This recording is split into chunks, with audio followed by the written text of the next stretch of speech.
September October 4 महिन्यात तर आपण तिथं आघाडीमध्ये गेलो आणि काँग्रेसच्या बरोबर सरकार स्थापन केलं. हा सगळा इतिहास तुम्हाला सगळ्यांना माहिती आहे. त्या खोलामध्ये मला फार जायचं नाही. परंतु नंतरच्या काळामध्ये अनेकांनी संघटनेची जबाबदारी चालवत असताना जे सन्माननीय पदाधिकारी असतात त्यांचा मान सन्मान धीरज नेत्याचा उल्लेख केला आपल्या भाषणामध्ये. लोकांना कार्यकर्त्यांना फार काही कामं 100% झालेलीच पाहिजे अशातला भाग नाही, परंतु मान सन्मान मिळाला पाहिजे. आपली ती महाराष्ट्राची संस्कृती, ती देशाची संस्कृती आहे आणि पहिल्यापासून सगळेच जण वडीलधारी यांना मान सन्मान देत आलेले आहेत, इतर लोकांना पण मान सन्मान देत आलेले आहेत.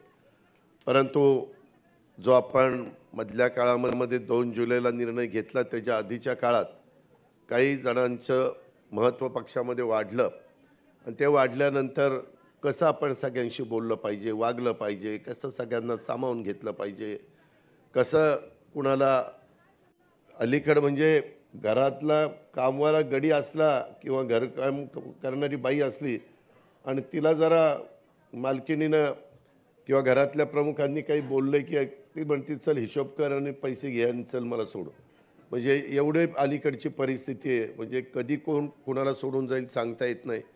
एवढं प्रत्येक जणाला आपला मान सन्मान ठेवावा असं वाटत असतं, परंतु तसं काही बाबतीमध्ये काही ठिकाणी घडत नाही आहे आणि त्याचा फार वेगळ्या प्रकारचा अनुभव विशेषतः ह्या निवडणुकीच्या निमित्तानं मला म्हणजे अनिल बायदास पण इथं बसलेत, बारामती लोकसभा मतदारसंघात फिरत असताना त्यांना पण त्या ठिकाणी अनेकांनी ऐकवलं कार्यकर्त्यांनी किंवा धीरजशी मी ज्यावेळेस बोलत होतो, इतर काही त्यांच्या सहकाऱ्यांशी बोलत होतो, त्यांनी पण ते सांगितल्यानंतर मी आश्चर्यचकित झालो. वास्तविक कार्यकर्ता हा महत्त्वाचा असतो. मी नेहमीच सगळ्यांना सांगत असतो किंवा अशा प्रकारच्या कार्यक्रम सांगत असतो की कार्यकर्ता पक्षाचा कणा असतो आणि त्याच्यामुळं तो कणा आपण जपला पाहिजे, त्याला त्या ठिकाणी महत्त्व दिलं गेलं पाहिजे, अशा प्रकारची माझी स्वतःची भूमिका आहे. मित्रांनो, सर्वप्रथम मी तुमच्या सर्वांचं आपण जी काही मेहनत घेतली आणि लोकसभा निवडणुकीच्या नानं जे आपण काम केलं त्याबद्दल मी तुमच्या सर्वांचं मनापासून कौतुक करतो. आजच्या बैठकीच्या निमित्तानं मोठ्या संख्येने आपण आलात त्याबद्दल आपलं मनापासून स्वागत देखील करतो. थोडीशी गैरसोय झाली, सगळ्यांना बसायला जागा मिळाली नाही, अनेक जण उभे आहेत आणि त्यांना बसायला खुर्ची देखील तिथं देता आली नाही, ही थोडीशी गैरसोय, परंतु त्याची नोंद निश्चितपणे संघटनेकडनं पक्षाकडनं घेतली जाईल आणि पुढच्या वेळेस त्याची दुरुस्ती देखील केली जाईल, हे सुरुवातीलाच मी आपल्या सगळ्यांच्या लक्षामध्ये आणून देतो.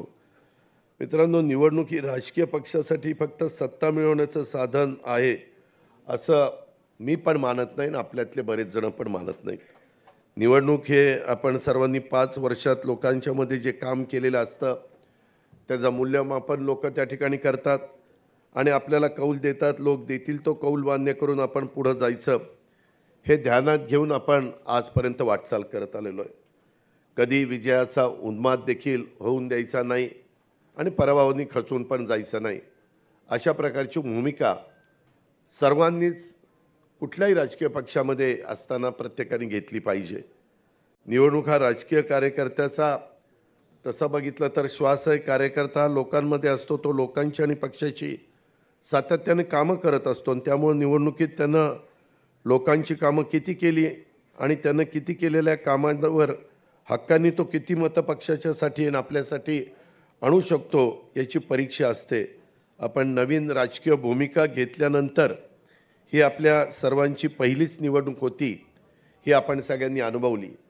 जरूर थोडासा उल्लेख प्रफुल्लभाईंनी केला, 48 जागा आपल्या महाराष्ट्रापुरतं बोलायचं झालं तर आहेत, बाहेर पण आपण एक जागा त्या ठिकाणी लढलो नाही अशातला भाग नाही, परंतु त्या 41 जागा मागच्या वेळेस ह्या भाजप शिवसेनेच्या आलेल्या होत्या आणि फक्त 7 जागा आपल्या विरोधकांच्या आलेल्या होत्या आणि त्याच्यामुळं 7 जागांच्या पेक्षा जास्त तिथं चर्चा करायला संधी नव्हती. तरी देखील काही बाबतीमध्ये कसं आपल्याला जास्तीत जास्त जागा मिळवता येईल हा प्रयत्न झाला आणि त्याचा उल्लेख सातारची जागा जरी सोडली तर तिथं राज्यसभेची जागा घेतलेली आहे आणि मी आधीच सगळ्या कार्यकर्त्यांना सांगतो, सगळ्या नेतेमंडळींच्या साक्षीनं सांगतो की त्याच्यामध्ये सातारची जागा जी घेतलेली आहे राज्यसभेची, ती सातारा जिल्ह्यालाच दिली जाणार आहे, ही गोष्ट देखील आपण लक्षामध्ये घ्या. नाहीतर मग पुन्हा बाकीचे इतर जिल्ह्यातले मग आले ना जागा, तर द्या ना, ते आम्हाला द्यायला काय हरकत आहे. तसं काही होऊन देऊ नका. हे पहिलं प्रफुल्लभाई तुम्हालाही आठवत असेल ते ठरलेलं आहे आणि सुनीलजी तुम्हालाही माहिती आहे, आपण इतर पण मान्यवरांच्या कानावर ही गोष्ट त्या ठिकाणी घातलेली आहे. त्या प्रकारे तिथं कार्यकर्त्याला मदत केली जाईल आणि सातारा तसा आपल्या पक्षाचा एक बालेकिल्ला म्हणून ओळखला जातो, म्हणून त्याचा उल्लेख मी आवर्जून आपल्या सगळ्यांच्या समोर केला. वेगवेगळ्या प्रकारचे प्रश्न आहेत. भुजबळ साहेबांनी त्याचा उल्लेख केला की आपण साधारण 54 निवडून आलेलो होतो.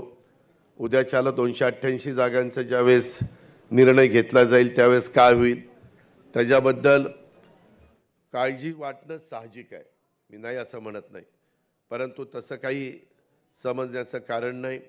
त्याच्यामध्ये व्यवस्थितपणे पक्षाच्या कार्यकर्त्यांचा, पक्षामध्ये काम करणाऱ्या सगळ्या माझ्या जीवाभावाच्या सहकाऱ्यांचा मान सन्मान ठेवला जाईल. त्या जिल्ह्यामध्ये साधारण काही ना काही राष्ट्रवादी काँग्रेस पक्षाला जागा मिळेलच, अशा प्रकारची आखणी करूनच आणि थोडंसं सुरुवातीपासूनच ह्याच्यामध्ये लक्ष घालून, कारण नंतर काही वेळेस इतका शेवट, आता नाशिकच्याच जागेच्या संदर्भात तुम्हाला आठवत असेल, तिथं खाली बहुतेक आमदार आपल्या विचाराचे होते, म्हणजे भाजपाने आपल्या विचाराचे, आणि तिथली जागा तिथं देत असताना थोडा विलंब लागला आणि त्याच्याबद्दल अनेकदा माणिकरावांनी असेल, सरोजने असेल, बाकीच्या आमच्या हिरामणने असेल किंवा इतर माझ्या सहकाऱ्यांनी पण तिथल्या बोलून दाखवलं की ह्याच्याबद्दल असं करून चालणार नाही.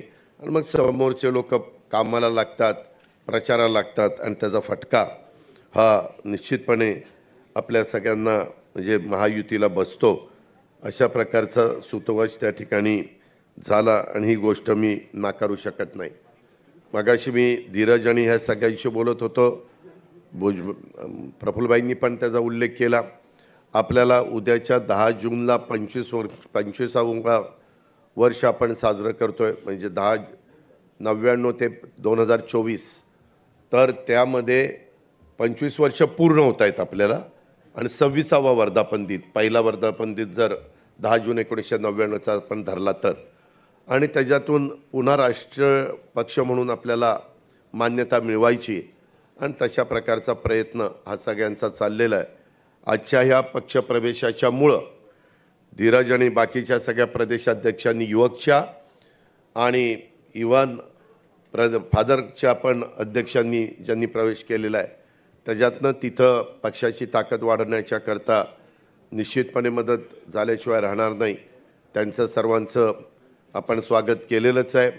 आणि पुढचं अधिवेशन कुठं घ्यायचं, जसा उल्लेख सुनील तटकरे यांनी केला, मग ते षण्मुखानंदला घ्यायचं का तालकटोराला दिल्लीमध्ये घ्यायचं, ते आम्ही त्या ठिकाणी ठरवू. 10 जूनलाच होईल असं सांगता येत नाही, कारण 10 जूनला जर काही वेगळं दिल्लीमध्ये त्या दिवशी घडलं तर 2 दिवस पुढं पण ते जाण्याची शक्यता नाकारता येत नाही. 2-3 दिवस ह्याची पण कृपा करून कार्यकर्त्यांनी नोंद घ्यावी. पण 10 जूनला आपला वर्धापन दिन आहे, तो मात्र वेगवेगळ्या भागामध्ये चांगल्या पद्धतीनं साजरा करण्याच्याबद्दलचा कार्यक्रम हा सगळ्या जिल्हाध्यक्षांना, कार्याध्यक्षांना, सगळ्या माझ्या सहकारी मित्रांना दिला जाईल. त्याबद्दल आपण यत्किंचितही शंका मनामध्ये बाळगू नका, अशा प्रकारची विनंती मी आपल्या सगळ्यांना करीन. मित्रांनो, वेगवेगळ्या प्रकारचे प्रश्न आहेत. विशेषतः पाण्याचे साठे अतिशय कमी झालेले आहेत. 5% कपात, 10% कपात, 15% कपात. वादळ पश्चिम बंगालमध्ये धडकलेलं आहे. प्री मान्सून काही भागामध्ये मोठा कोसळला आहे. हवेच्या वादळी वाऱ्यामुळं प्रचंड नुकसान झालं, पत्रा उडून गेला. तरी देखील त्याच्यामध्ये आपण लक्ष घातलं आणि 25 जिल्ह्यामध्ये साधारण 10,000 हेक्टरचे पंचनामे कालपर्यंत झालेले आहेत. पंचनाम्याचं काम सुरू आहे, कारण तो काही ठिकाणी जनावरं मेली आहेत, काही ठिकाणी मनुष्यहानी पण झालेली आहे, पत्रे पण उडालेले आहेत, घराचंही नुकसान झालेलं आहे, उन्हाळी पिकांचं नुकसान झालेलं आहे. आणि काही भागामध्ये प्रचंड मोठ्या प्रमाणात टँकरनी पाणी पुरवठ्याची मागणी आहे. ती पण मागणी पूर्ण करण्याचं काम आपण करतोय आणि त्याच्यामध्ये सातत्याने आपलं लक्ष आहे. त्यामध्ये ज्या दिवशी आपल्या इकडचं मतदान झालं त्याच्यानंतर ताबडतोबच मंत्रालयामध्ये बसून आमचा सगळ्यांचा आढावा चाललेला आहे. स्वतः मुख्यमंत्री पण घेत आहेत. आज देखील राज्यातील